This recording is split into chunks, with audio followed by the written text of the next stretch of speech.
এটা সরস্বতী পুজোর জন্য করেছিলাম ভিডিওটা, কিন্তু সরস্বতী পুজোয় পোস্ট করা হয়নি যেহেতু লেট হয়ে গেছে। যাই হোক, আমরা উলেবেড়িয়া কালীবাড়িতে যে সরস্বতী ঠাকুরটা দেখতে গেছিলাম, যেহেতু আমাদের উলেবেড়িয়া কালীবাড়ির মধ্যেই মানে ঠাকুরটা বিখ্যাত হয়। মানে ওখানে অনেক প্রচুর প্রচুর ভিড় হয়, যে ওখানে লোকে যাতায়াত প্রচুর, মানে সব কাপিলরা এনজয় করে বেশি এখানে, দেখতেই পাচ্ছ। দিনের বেলা তো পা রাখতেই পারিনি, আমরা তো আসিনি যার জন্য, তাই একটু ইভিনিংয়ের দিকে এলাম। রাতেই কত ভিড় দেখতেই পাচ্ছ।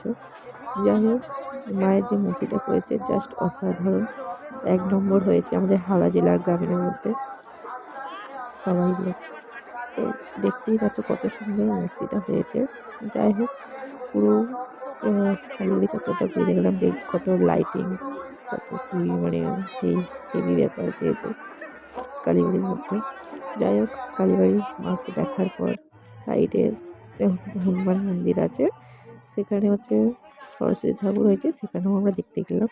এটা সেটা ছোটোখাটোর মধ্যে জাস্ট ভালো লাগছে, সুন্দর লাগছে। তারপর ওখান থেকে দর্শন করে আমরা হনুমান মন্দিরের দিকে একটু গেলাম, যেহেতু এখানে দর্শন করেছি তো হনুমান মন্দির দর্শন না করলে হয়, তো গেলাম ওদিকে। যাওয়ার পর দেখতেই পাচ্ছি যে আমাদের এখানে হনুমান মন্দিরটা কীরকম হয়, হনুমান জয়ন্তী পুজোতে মানে প্রচুর ভিড় হয় এখানটা, দেখতেই পাচ্ছি। এখন তো ফাঁকা, যেহেতু সরস্বতী পুজো বলে কালীবাড়িতে একটু বেশি ভিড় হয়েছে। হনুমান মন্দির দর্শন করে ফুচকা খেয়ে আমরা ঘরে চলে গেছি। টাটা।